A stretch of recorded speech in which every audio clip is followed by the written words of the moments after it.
It can feel like your options are pretty stark. On the one hand, you've got people who say crypto is a scam, right? It's a Ponzi scheme set in the modern day Wild West, and you should avoid it at all costs. Alternatively, you'll hear people say crypto's the future. It's changing the way humans interact with money, and it'll be one of the planet's most profound inventions. So who's right? Thanks for joining us for today's Covering Crypto live stream. I'm Jim Armstrong with Fidelity. When we ask, is crypto worth it? It's a really complicated question, right? Is crypto worth learning more about? I think it's pretty obvious. We would argue yes. That's why we put on things like this live stream. Is it worth your investment, however, is a much more complicated question and a very personal decision, like all your money decisions. I think what we can really do here is help get you a ton of information so that you can start to figure out if crypto is in fact worth it, however you want to define that term, by getting more information. So that's exactly what we plan to do today, hoping to get your questions answered by two amazing guests. Matt Horn is head of strategist with Fidelity Digital Asset Management, and Daniel Gray is a research analyst with Fidelity Digital Assets. Guys, thanks for making time to be with us. Hey, thanks for having me. Tess McCurdy is with us today as well. She is also on the Fidelity Digital Assets team, and she's going to be helping us get to as many live questions as we can a little bit later on in the live stream. Tess? We're going to start by answering some excellent viewer questions that folks sent in when they've registered. You can also send questions to us live right now, but only if you're watching this live on Fidelity's website. Just to the right of the video player, you can submit your questions and upvote others that look interesting to you. Just remember, we don't give price predictions for any cryptocurrencies. We get hundreds, sometimes thousands of questions, so we can't get to them all.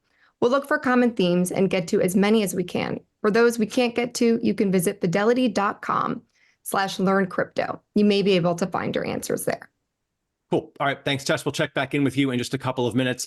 But as you mentioned, we did get a lot of great questions from folks when they registered. So we've built our conversation around all viewer questions, including those from registration. So we thought we would start with this one from Loretta, who asked, could someone explain why crypto has any value at all?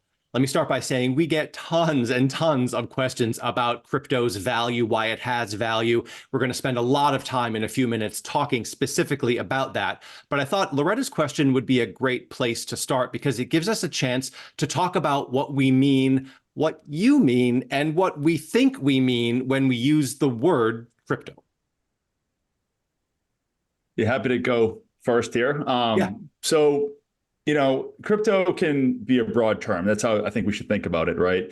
Most people just lump it all together as crypto as a category, but there is nuance here, right? So a better question might be, does Bitcoin have value, or does Ether, which is the native asset on the Ethereum blockchain, have value? And we can talk about those in just a minute. And we actually got sort of this question from Barbara Ann, who asked, is Bitcoin a general term that covers more than one type of crypto, or is it specific to one only? And the short answer is it is specific to one only, right? Bitcoin is Bitcoin. Generally speaking, everything else is what's called an altcoin.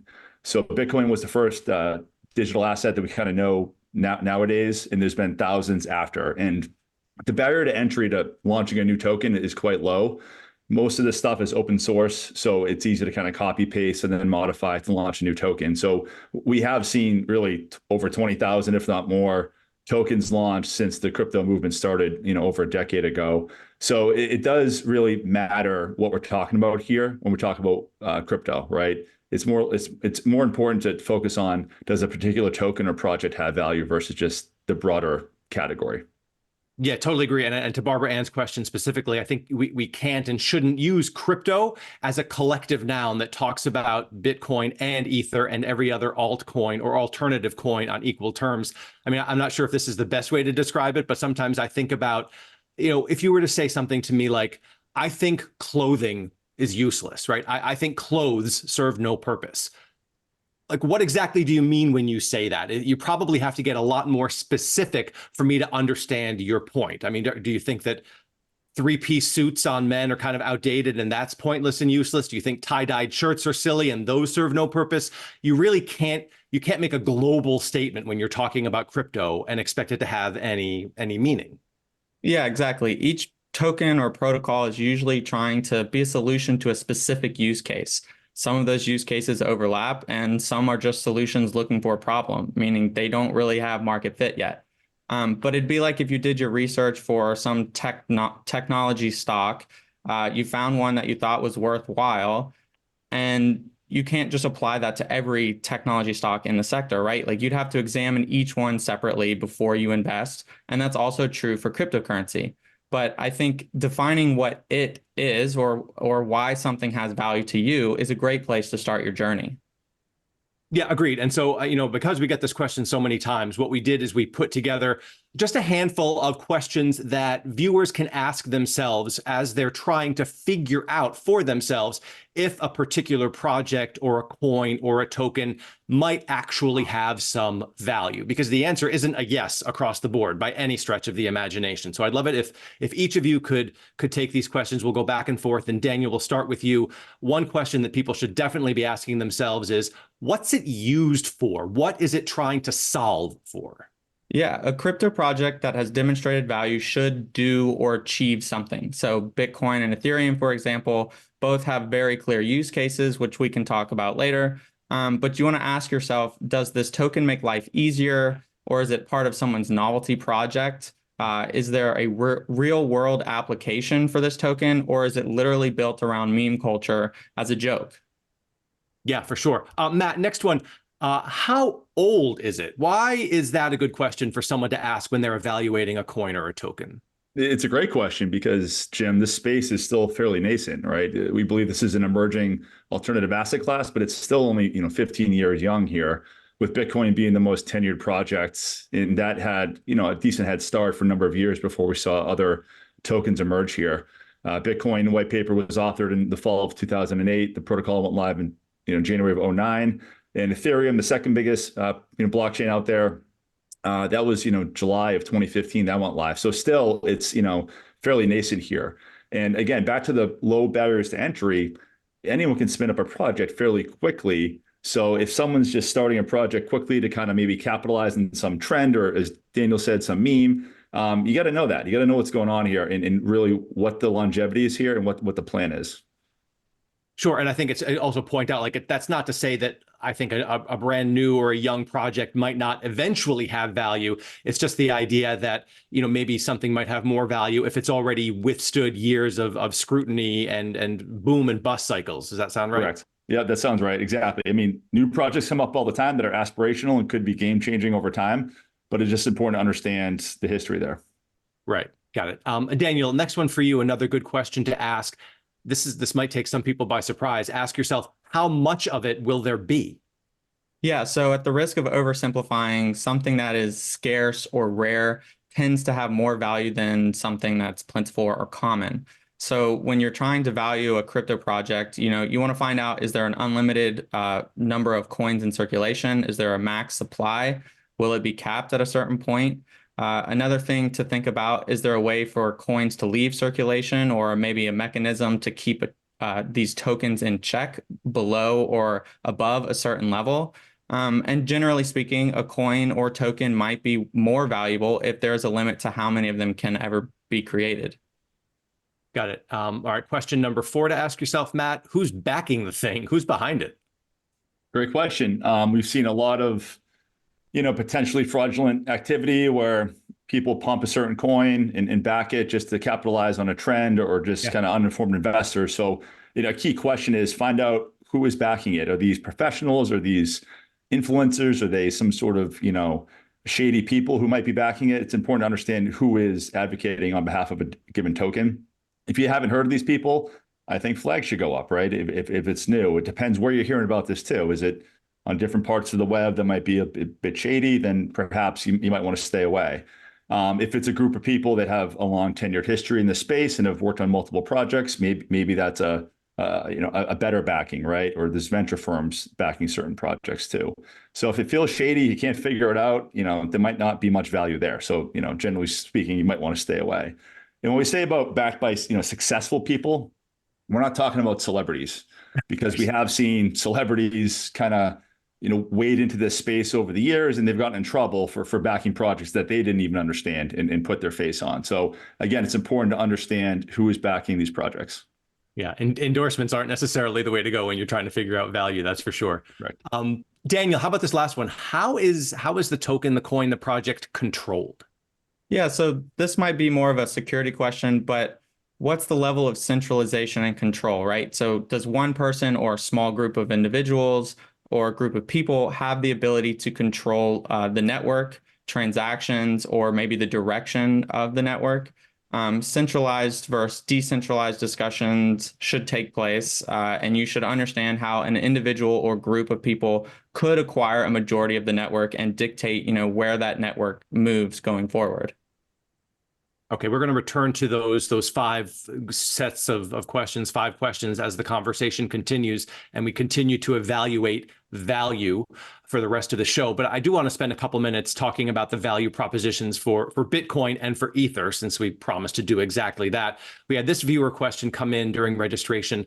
Beyond faith in there being someone who will buy it for more than I paid, where does the value of crypto derive from? So I'll pause before we go too much further and just say there's kind of no answer to that question unless we break it down and define which cryptocurrency you're talking about. So Daniel's going to take Bitcoin, then Matt will cover Ether. And then to give you a prompt, Daniel, here's a question as well. Is Bitcoin a store of value, a medium of exchange, a unit of account, or something else? Yeah, great question. Simplest answer, yes. Bitcoin does all of the above, and I'll explain. So high level, Bitcoin is what's called the native token on the Bitcoin blockchain. It was built to allow peer-to-peer financial transactions without a bank or intermediary. So it's meant to be a currency so people can use it to buy and sell goods and services. So why does Bitcoin have value? In short, it has value because it can be used as money today. So you can use it for payments, remittance payments, so small dollar value transactions with something like Lightning Network.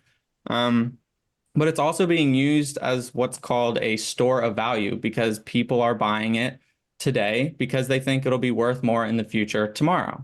Mm-hmm. And that brings us back to that first question about finding a buyer willing to pay more than you paid. That's exactly right. That's true for every transaction in life. Something only has value if there's a buyer, and the amount they're willing to pay is the value, right? So if you're trying to sell your house and you don't have any bids, then in theory, your house is not worth as much as you're asking. And if you have 10 bids, you're going to take that maximum bid, and that's the value of your house to the market. All markets are ultimately derived from this buy-sell relationship, meaning everything in life depends on there being someone there who will buy it from you. And it's hard to tell from the read of that question itself, but it feels like there might be I hear the person saying, oh, is that the only reason it has value is if I can convince somebody to buy it for more than I paid for it? And certainly with some scammy coins that don't actually have value, it might feel that way. But what I hear you saying is that for coins that have legitimate use cases, that there's more to the picture than that. And it's okay if someone buys it for more than you paid for it. Exactly. Matt, how would you explain Ether through the same lens?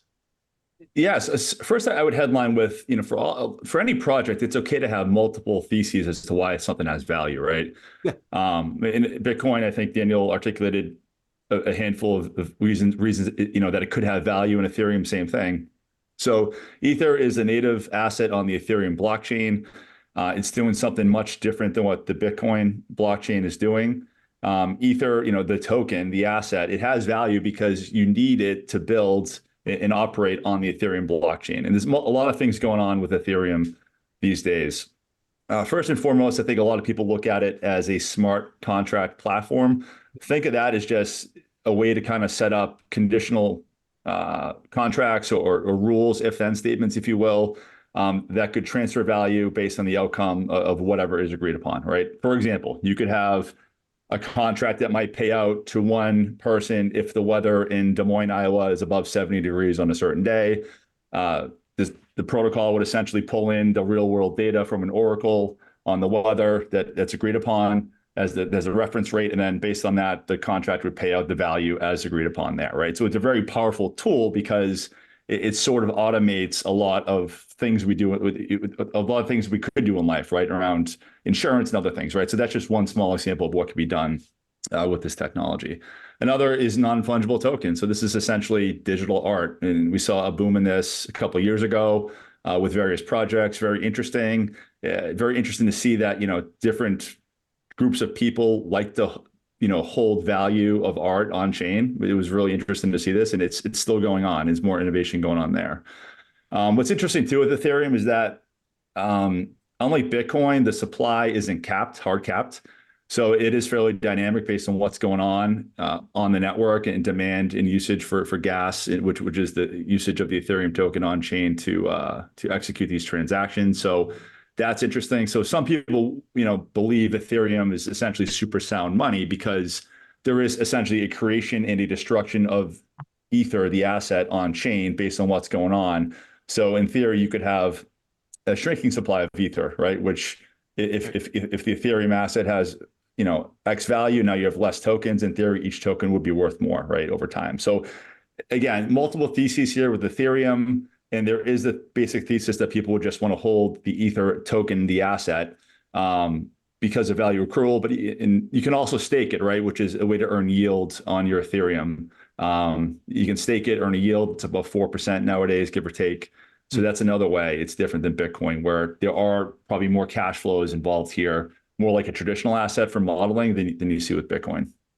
I do want to also point out that there are plenty of other tokens, coins, projects that exist on the Ethereum blockchain. And I mean, we'd run out of time if we tried to talk about all of them. But be aware that just because something is on the Ethereum blockchain doesn't necessarily mean in and of itself that it is a good idea or has any long-term value or worth. Like Daniel said originally, you have to evaluate every cryptocurrency differently, which takes us to Jason's question. Why invest in crypto when it's known to be so volatile? So same question, same caveat to this question, Jason, that I've done to some other ones. It's kind of unanswerable in its generic form like this. I would argue some cryptocurrencies are practically worthless and steadily practically worthless, right? Not much volatility to speak of there. So to answer your question, I think we can do it through the lens of Bitcoin, which is famously or infamously has massive price swings. Yeah, I think Bitcoin's volatility is definitely one of the investors' top concerns. Yeah. But we can actually address this with some of our latest research from our team. Zach Wainwright, he did a report recently showing, I think, roughly 92 stocks in the S&P 500 that were actually more volatile than Bitcoin. And so if you have an allocation to the S&P 500, you have exposure to this volatility, but maybe you're just not noticing it because it's weighted against other stocks as well. But your relationship to volatility also matters. If you're buying and holding, for 5-10 years, these price swings may not affect you as much, right? So if we went back 5 years, I think we're in a better place than we are. We're in a better place now than we were then.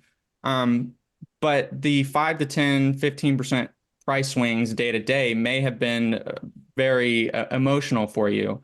And then if you're day trading, it wasn't emotional. You're leaning into this volatility and you're capturing some gains, hopefully, as part of your strategy, right?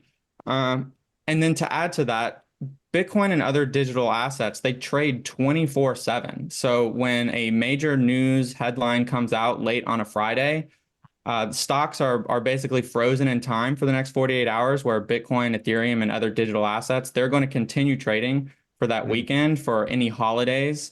And then there's also no circuit breakers, where the stock market today, if a stock becomes too volatile in a quick succession of time, they can halt trading, wait for everybody to calm down a little bit, and then resume trading, right? With Bitcoin, it could rise 10%, fall 10%, and nobody's going to be there to press the halt button, right? It's going to trade whether it's the weekday, weekend, or holiday. And so I think this makes it appear that it's more volatile than traditional assets. I think another thing to point out from that Fidelity Digital Assets report that you mentioned by our colleague Zach Wainwright, that report also found that Bitcoin has been exhibiting a lower historical annualized volatility than 33 of the companies in the S&P 500 as well. So according to that research, just sort of it goes even further to explain your point that the idea that Bitcoin is volatile, yes, and you got to look at it in the context of other highly volatile assets. But sorry, I jumped in front of you there, Matt. All good. Yeah, I mean, I think people generally think volatility is a bad term or a negative, but it's really just measuring the performance relative to a long-term average, right? And generally speaking, point to point, things like Bitcoin and Ethereum have grown in value over time. So if you have a long enough time horizon and you're position sizing accordingly in a portfolio, given this volatility, it should be manageable, right? And I think that's where position sizing is key in understanding how much risk or volatility one can tolerate seeing in their portfolio. Another point to make is that although volatility is high, you have to look at how Bitcoin, Ethereum, and other digital assets are behaving relative to each other, but also to traditional assets, right? And to traditional assets, this cross-asset, correlations have actually come down over time. So, point being is that you have, higher returns, even though you have volatility, but you have lower correlations versus traditional assets. That's where, from a portfolio standpoint, it can be an interesting building block to add to a portfolio. You put me in mind to say that our favorite phrase, past performance is absolutely no guarantee of future performance. So just wanted to say that out loud again. It's always worth reminding people that what happened in the past is no guarantee at all of what's to come in the future. Let's go to Rob's question now. We've mentioned the word a couple times already so far in this live stream, but Rob hit us with this question when he registered. Called it out. Isn't crypto basically a scam? He wants to know. What, if any, underlying value is there to any of these assets? And for good measure, he threw the word assets in quotations. So we get it, Rob. I'd say that before we answer the question deeply, we're happy to keep taking questions like these, but in full transparency, if you have done all the research that you feel you needed to do, and you have come to the conclusion that this asset class doesn't have any value at all, that's fine, right? You can end there. Not every asset class is for everybody. And I sincerely hope that the vibe you get from this live stream and all of our other ones isn't one that's trying to help you or force you to change your mind, right? That's not at all what we're doing here. These live streams assemble groups of people who, like the four of us, including Tess, genuinely believe this is an asset class that does have value. And there are some cryptocurrencies with underlying technology that might have high potential. But if you, after, again, having done your research, don't feel that way, that's absolutely fine, right? We're not here to make you change your mind or do anything like that. And in fact, I would say that level of skepticism is probably preferable to just blind acceptance of everything that you see. Yeah, that being said, some cryptocurrencies are definitely a scam or some kind of pump and dump. So it's very important you do your due diligence before diving in. But I think it's a mistake to look at the entire space and judge it because there are some scammy coins, right? It's like the analogy in the beginning. If you look at one technology stock, you're not going to assume they're all worthwhile. Well, you shouldn't look at one scam crypto project and assume that the entire space is corrupt. It is easy for someone to generate these new tokens and maybe only slightly harder to work up some buzz online with a celebrity or something like that. But in the case of Bitcoin, it has underlying value from different use cases. So I think one of the stronger ones, the proof of work consensus mechanism, which basically means that there must be some input of energy to mint new tokens. So this creates an entirely new use case for Bitcoin as a buyer of first resort, last resort. Basically, you could go into a brand new city, create a bunch of energy, but you don't have anybody to draw on that energy. So Bitcoin miners come in, they buy the energy, generate revenue, allow you to build up houses and utilities and whatnot. And then as people come in and they have their own demand for energy, Bitcoin can easily scale down. And so you can use this for grid scaling and grid balance. When those people, at their peak of energy demand, you can turn off the Bitcoin miners. And then in the opposite, Bitcoin miners are still generating revenue instead of having to curtail all of that wasted energy. And so then you can expand that to... That's happening in rural parts of the US these days, right? Like, because energy consumption, higher, during the summer, during the day, but then falls at night. Bitcoin miners can help offset that and make it more level, right? Correct. Yeah, I think Texas is a great example of that. When they had their freezes, Bitcoin miners were able to come offline. And instead of having rolling blackouts, these miners can just scale up or scale down depending on the energy requirements. Another use case, peer-to-peer transactions. So you have cross-border payments, remittance payments. It's usually a lot cheaper to transact on these protocols and send money across borders. And then if you're storing wealth and you had to flee the country or you had to leave for some reason, if you're storing wealth in your house or jewelry, you're not going to be able to take your house with you, right? That's an easy one. And then jewelry is usually going to be confiscated at the border or some kind of tax, right? But it's a lot easier to move these digital assets with you. And then the most popular, I think, Bitcoin has value as a protection against monetary debasement. So in a world where governments are continuing to debase their currency, Bitcoin offers an exit backed by math where there will only ever be 21 million units, right? So if you have 1 out of 21 million today, fast forward 50, 100 years, you're still going to have 1 out of 21 million. The denominator in that equation is not going to change very easily.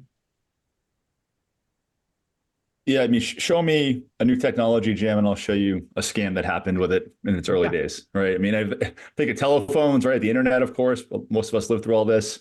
I mean, I still get scammed on the phone at least once a week. I'm getting these random calls. So, point being is that blockchain technology, crypto, the crypto asset industry is no different, right? You're going to have scam artists who kind of try to capitalize on misinformation or people not knowing what's going on, and I think crypto got painted with a broad brush in that. And I think over time here, it's been cleaned up a lot. And as Daniel mentioned, it is decreasingly common these days. So it's going to exist just like with any other technology, but I would argue it's the minority of the activity on these blockchains is nefarious activity. I think you have to look bigger, right? So I think Bitcoin and Ethereum, we kind of hit on why they potentially have value and the promise there. But this whole idea of using blockchain technology with the real world, I think, is very interesting. So an interesting trend we're seeing is the tokenization of kind of real world assets. And some would argue the killer app or the killer use case of crypto so far has been tokenizing dollars, right? So stablecoins. And not as big of an issue here in the US for folks on the call here. Given we have a very smooth, easily run financial system. But outside the US, there's massive demand for US dollars to store value and through which to transact. And doing this with instantaneous settlement, digitally on-chain, peer-to-peer is massively disruptive. And we've seen the offshore stablecoin market grow significantly over the last few years. And by all predictions, is going to keep growing into the future here. So the tokenization, which is, again, taking real world assets and representing them on a blockchain, and then getting all the benefits of digitization, peer-to-peer, instantaneous settlement. I think that's coming, and there's going to be massive value that gets created from that. Now, there are people who aren't quite ready to make that leap just yet. And I think Jorge, who asked this next question, could potentially be one of them.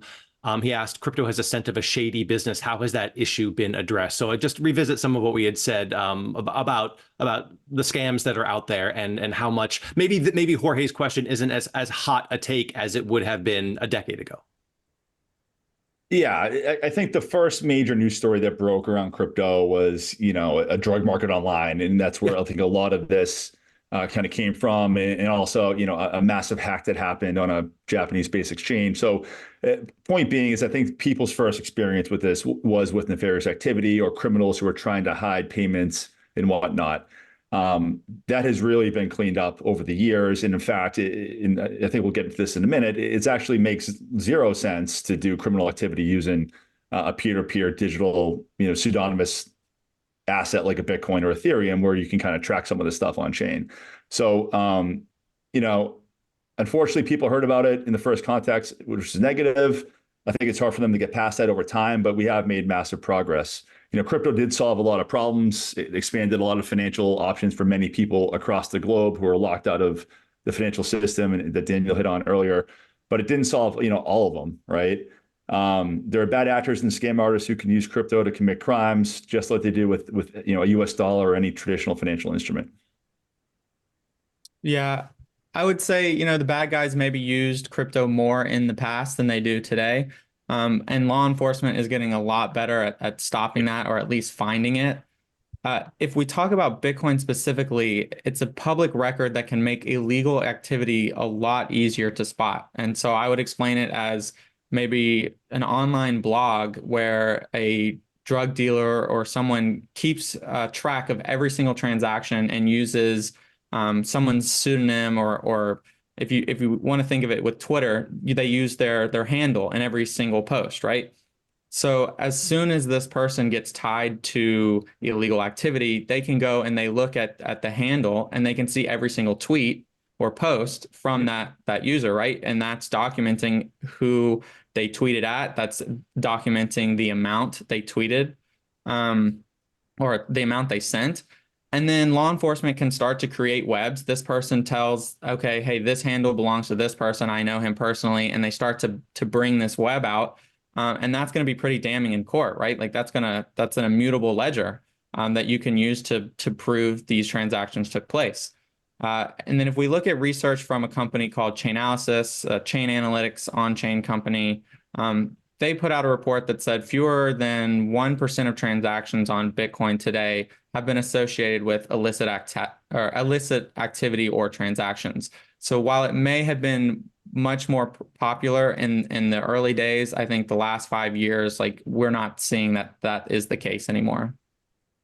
Yeah, and not to diminish this concern. This is still a warranted concern, things people should think about when they operate in this space, but we should just give it a little bit of context here. For example, criminals were using crypto much more years ago, but it's come down over the years, as Daniel hit on. And a former CIA acting director, Michael Morrell, concluded that criminal Bitcoin usage is, quote, certainly not higher than it is in the traditional banking system and is most likely less. And we've seen this from other sources as well, whereas over time, the nefarious activity happening on chain has diminished over time. And actually, the criminal activity happening with traditional US dollars is substantially higher than it is with these crypto assets. Back to Daniel's point, some of this stuff is visible. So it makes no sense to do bad activity using this technology if some of this can be tracked a lot easier than the old dollar. So in short, all financial instruments can be used for crime, but everything on a blockchain is generally public. So criminals would kind of stay away from doing activity, if they're rational, from doing activity on chain. Right, for sure. And we can revisit this topic again when we take live questions in a few minutes, but a handful more of registration questions to get to before we move to live questions. The next one comes from Gail, who said, as a beginner, what's the most important thing to know or to avoid? I like it if each of us could take this one. And Gail, I would just say from my perspective, I would say always keep in mind that you're always probably going to feel like there's more to learn. Crypto is a really fast moving space and innovation is constantly happening. And I think even a so-called crypto expert, if they're being honest, would admit to you they always have questions. There's always more to learn. They always feel like they're the dumbest person in the room, depending on the room, right? Because there's so much to learn and things innovate so quickly. So don't be afraid to ask questions. Don't be afraid to ask the same question 7 times until you feel comfortable with it. And I'll do a shameless plug here for our work on fidelity.com/learncrypto, where you'll find tons of articles and videos and frequently asked questions as a way to help keep yourself up to date and feeling knowledgeable. But don't be ashamed to keep asking questions. That would be what I would say to remember. Daniel? Yeah, to add to that, there's a lot of free resources that exist. You don't have to pay to be a part of a class.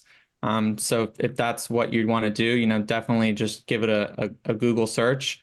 But I would say a beginner investor would want to not invest or look at any meme coins really at the beginning until you really understand the speculative nature behind the token. Also, a small market cap may mean that bad influencers can manipulate the price or move it a lot more. So you may find yourself on the wrong side of that trade. Other questions consider maybe, was there a pre-mine? If so, who were those tokens given to? A lot of the time, new projects come up and they have a initial coin offering to developers and other people that have stake in the protocol. But if you see, the first price pump that a lot of the developers sold off their tokens at the top, well, they may not be incentivized to come back and work on that project. And so it may be a dead end. So when you're looking at new protocols, for sure, you want to pay attention to stuff like that. Yeah, Jim, back to your point, I work in this space and it's hard to keep up day to day, week to week with what's going on. It's a lot going on. So I sort of boil it down to 3 things I like to think about to keep it simple, at least initially. and this is how I thought about it back in 16 and 17 when I first kind of entered the space, is, what's the use case? And Daniel and I hit on the use case for Bitcoin and Ethereum a bit here. So just sort of reading the white paper, maybe reading some research that's out there on a certain project, understand what it's aspiring to do. Like understand what's the use case and is it a reasonable use case or is it outlandish, right? Because if it's outlandish, it might not have, much value in the future. Second is what is the developer community around a project? So projects like Bitcoin, Ethereum, well, widely known, very strong developer community. Smaller projects, it might be concentrated or just fewer developers. So it's important to understand who's supporting the ongoing maintenance and updates to a blockchain and a project. Last but not least, what is the regulatory outlook for a project? And this can be a bit harder given, what's going on these days, but just understand, could something be deemed an unregistered security? Because if you own it, and it gets deemed that by regulators, then it's going to be hard to sell or impossible to sell, and it's probably going to lose some value. So just understand, I think, high level, those three questions, and you should be in a decent spot to start out. Cool. All right. Final trio of questions that came in during registration that I want to hit on before we turn to test with some live questions. All of these have to do with about what's to come in this space. So we had questions ranging from, is cryptocurrency the future, to what is the future of crypto and do we see it being an integral part of financial planning? And then finally, is there any long-term future for crypto? It's not a day-to-day transaction currency, so why should someone invest in it? Lots of ways to take those questions, Matt, but why don't you start us off? Yeah, so it's been 15 years since Bitcoin came around. And I do think that there is staying power with this technology, and I think it's going to be massively disruptive over time. What this entire collection of assets are trying to do is very aspirational, and it takes time to kind of see that play out, over decades here. So, I think, yes, there is a future here, a massive future. I think you'll see traditional assets migrate on chain. You'll see more illiquid assets like real estate migrate on chain, which will let asset holders do more interesting things with them, even if it's just keeping track of who owns what and where, or maybe collateralizing something or borrowing against it. It gets much easier, I think, when you get things on chain, as we've seen here. This isn't to say there's demise of the dollar systems going away. I think it can coexist. And in fact, I think you could see the dollar get more demand as you get things like stable coins proliferated in different use cases for stable coins. So massively disruptive technology. It's going to take time to play out. There's definitely growth here. We've seen it already grow over the last 15 years. No price predictions, Jim, but I think you should be cautiously optimistic that there is a future here where value will accrue. Yeah, it's hard to say, whether or not they'll exist 100 years down the road, right? That's an impossible timeline. But if we speak about Bitcoin specifically, it's a digitally native money that can't be controlled or created by governments or individuals. And to me, that ultimately means that when the price is high, you can't arbitrarily create more Bitcoin. For pretty much everything in human history, demand will always find new supply. And so when you consider all other investments, whether it be real estate, gold, or stocks, when prices rise, the owner is incentivized to produce more. So when housing prices rise, developers will come in, clear some land, and they'll meet that demand with new houses. When companies are able to dilute shareholders and issue more stock. And then in the case of gold, like imagine if it went to $1 million an ounce tomorrow. Well, I don't think it would be long before we were launching people into space and finding and mining gold on asteroids. As outlandish as that sounds, it would just be more economically feasible than it is today, right? But Bitcoin cannot do this. So over the long term, 100 years down the road, there's only going to be 21 million. And so I definitely think, Bitcoin is something investors should have on their radar and be researching today. Got it. All right, Tess, I am sorry. We have kept you waiting longer than I thought we would. We covered a lot of ground, so happy to recover it or go somewhere new with viewer questions. Thanks, Jim. We're getting a lot of really great questions. DK asked, how are smart contracts being used in the real world? Yeah, Matt, would you mind taking that? What's a real world case of a smart contract? Yeah, I mean, a lot of it could be just, like I said, derivatives type stuff, right? It is massive use cases you could talk about here, but I think you see things like derivatives, if then kind of outcomes. You could see prediction markets, whatever. You could have value locked up, and then once an event happens, you could have a payout based on the smart contract. And this sort of like gets into the risk that we all face of like, a consumer hasn't, consumer pays for an activity and the activity is done for you, but then the person who did that activity doesn't get the compensation, right? You're hunting people down for bills. This sort of solves some of that problem if both parties in a transaction are sort of pledging the service and the asset for that transaction ahead of time into a smart contract. So I think things like prediction markets and other derivative type situations are already happening right now. I read a hypothetical once about like a possibility for an insurance company type thing where you go 6 months with being accident free, and then the smart contract automatically sees that you've gone accident free, and then maybe refunds you part of your premium or something like. I mean, that's just one. Yeah, I mean, anything's possible. You could see that. It's not massively proliferated. I mean, it could just be sandbox kind of test cases, but Sure. I think we can see where this could go over time. Got it. All right, Tess, next one. We've gotten a couple questions on staking. Can we explain a little bit about how it works and maybe potential risks, knowing that it's also not available at Fidelity at the moment? Got it. Yeah. So maybe just start up to either of you to just define staking, make sure everybody's on the same page there, and then a little bit more about it. Yeah. So staking is essentially it's Ethereum operates on the proof of stake consensus mechanism. Daniel hit on the proof of work that Bitcoin operates on. So essentially, one can pledge their Ether, the asset on the Ethereum blockchain, to have voting rights to then confirm transactions. And for that pledge, you earn a yield. So that's staking, right? So essentially, it's a way you lock up your Ethereum so it becomes a bit illiquid, but you're earning a yield on it. So it's just part of the consensus mechanism for Ethereum. I'd say the risk there is that it's locked up, right? So you may not be able to access it when you want to. But there are ways around that, right? With wrapped ETH and other ways to do it. But any more thoughts, Daniel, on this? No, I think you summed it up pretty well. Yeah, it'll be interesting to see, where staking goes in the future. I think there are a couple of different networks that use proof of stake. So and definitely different ways to have access to that stake as well through different providers with liquid staking, stuff like that. Mm-hmm. Tess, back to you. All right. We've also gotten a bunch of questions on crypto ETPs. Maybe a question for Matt, but do you think you could explain some of the differences between buying crypto directly and an ETP? Sure. So I'll start with the ETP. ETP, just like other ETFs we have here in the US, can be held really in any account type or registration type in which you can buy, securities, right?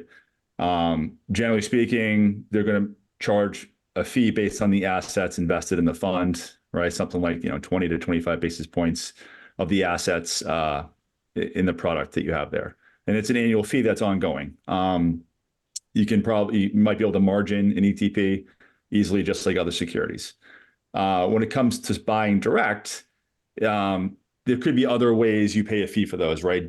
Oftentimes you see maybe a custody fee for the assets you're holding on a platform, or you might see a commission for a trade. So every trade, you're going to pay a fee on that. Then that can vary widely based off the platform.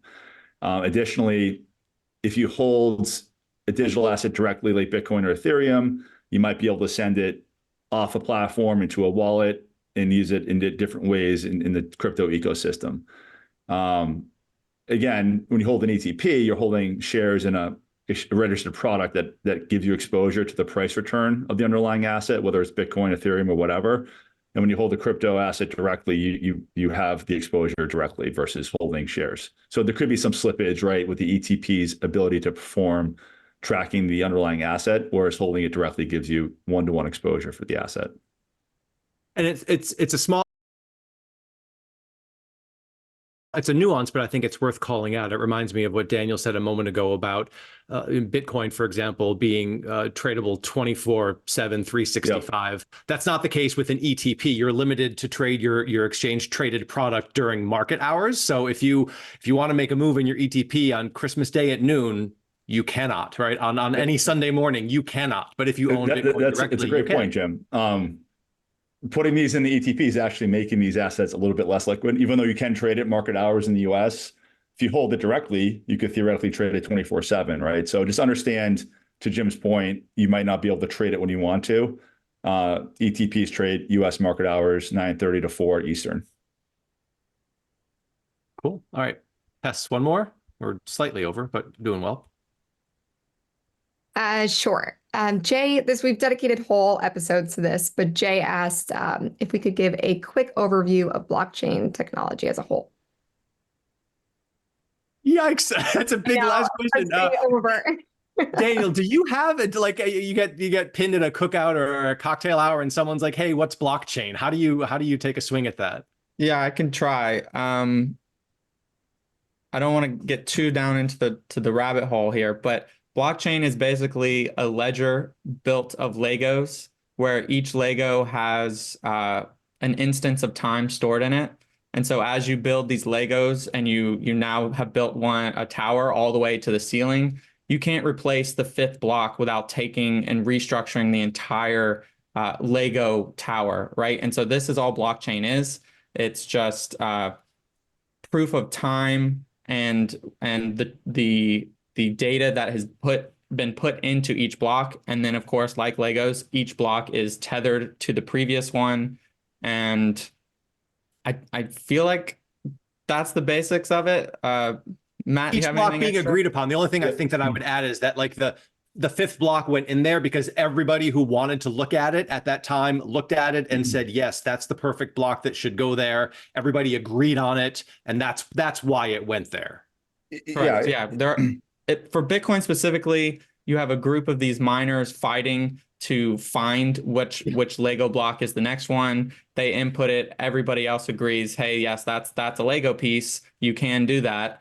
And then for proof of stake, everybody votes, hey, yes, we agree this is valid transaction or a valid block. And they just continue to build that tower. And so, if the blockchain is 15 years old, like Bitcoin, that's 800 something thousand blocks. And then with Ethereum and these other protocols, they're going to have a different subset of numbers or blocks built on their specific chain.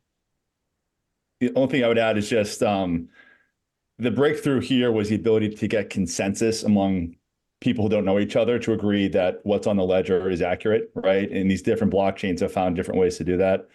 And for Bitcoin, the key problem it solved is what's called the Byzantine generals problem, and that proof of work mechanism does that. So it's just getting consensus among people who don't know each other globally to agree that what's on this ledger is accurate and that is the true history. And that's your homework, Byzantine generals problem. Do an introducer to that, and you can find out. It's actually pretty fascinating, but we've definitely run out of time to cover it. I know one question that we get a ton during live streams like this is, how can I watch it again? I want to replay. So I would just say that this episode will be available as a replay shortly on fidelity.com/learncrypto, where there will also be a transcript available for download. If you registered for today's show, we've got you covered. You'll get an email telling you when that replay is ready, along with a link to the replay. And you can also find the replay on Fidelity's YouTube page as soon as it's up. Give us a few days to pull that off. It takes a couple of days to get it up there. Tess, Daniel, Matt, thanks for making time to be with us today. Appreciate it. Thank you. Great. Thank you.